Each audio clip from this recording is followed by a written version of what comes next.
নমস্কার বন্ধুরা, আমি সুস্মিতা সাহা। আমার রান্নাঘরে সবাইকে স্বাগত।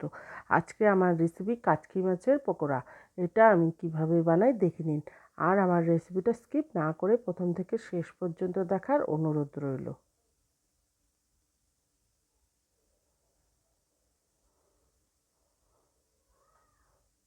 এখানে আমি দুটো পেঁয়াজ কেটে নিয়েছি, কুচি করে নিয়েছি। 6-7টা কাঁচা লঙ্কা কুচি করে কেটে নিয়েছি।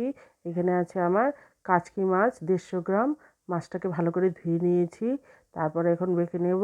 দিয়ে দিচ্ছি বেসন 2 চামচ, দিচ্ছি কর্নফ্লাওয়ার 2 চামচ। আপনারা কর্নফ্লাওয়ারের বদলে চালের গুঁড়াও ব্যবহার করতে পারেন, আর তা না হলে ময়দাও ব্যবহার করতে পারেন।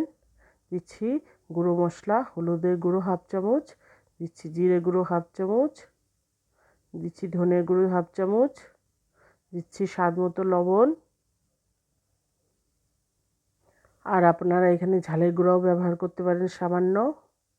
আমি এখানে ঝালের গুঁড়ো আর ব্যবহার করছি না। শুকনো লঙ্কার গুঁড়ো আপনারা চাইলে দিতেই পারেন। আমার কাঁচা লঙ্কা ব্যবহার করেছি, সেই জন্য আর দিচ্ছি না। এখন আমি জল ছাড়া ভালো করে মেখে নেব। আমার পেঁয়াজ আর মাছে থেকে যে জল বেরোবে তাতেই আমার মাখা হয়ে যাবে। আপনারা চাইলে এখানে সামান্য অল্প জল ব্যবহার করতে পারেন, কিন্তু জল না দিলেই ভালো হয়। দেখুন আমি মেখে নিয়েছি, এখন ভেজে নেব।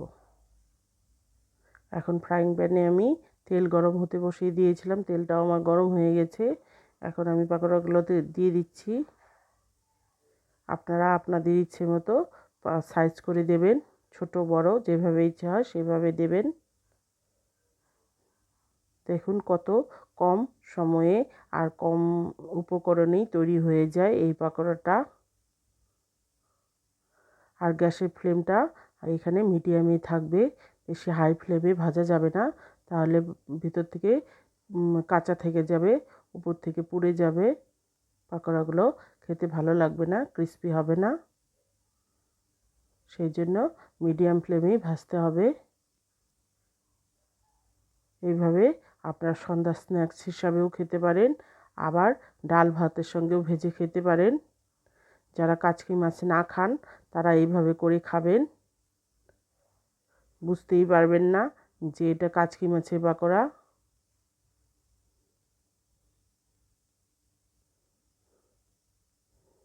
দেখবেন দারুণ লাগে খেতে।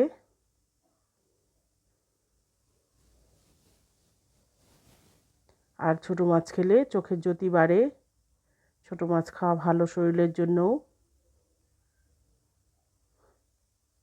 যারা ছোটো মাছ খেতে না চান তারা এইভাবে করে খেতে পারেন। কাচকি মাছ কাটার ঝামেলা থাকে না, এমনি এনে ভালো করে ধুয়ে নিলেই হয়ে যায়। বন্ধুরা, আমার অনেক রেসিপি দেওয়া আছে, অনেক ভাজার রেসিপি আছে, অনেক তাছাড়াও অনেক রেসিপি আছে, দেখে নেবেন। আর আমাকে সামনে এগিয়ে যেতে সাহায্য করবেন। এইভাবে করে খাবেন। দেখুন একটা ভেঙে দেখাচ্ছি। আর যদি ভালো লাগে খেতে, প্লিজ লাইক করবেন, বন্ধুদের সঙ্গে শেয়ার করবেন, আর আমাকে উৎসাহিত করে নতুন রেসিপি পাওয়ার জন্য প্লিজ একটা সাবস্ক্রাইব করবেন, আর পাশে থাকা বেল আইকনটি প্রেস করবেন।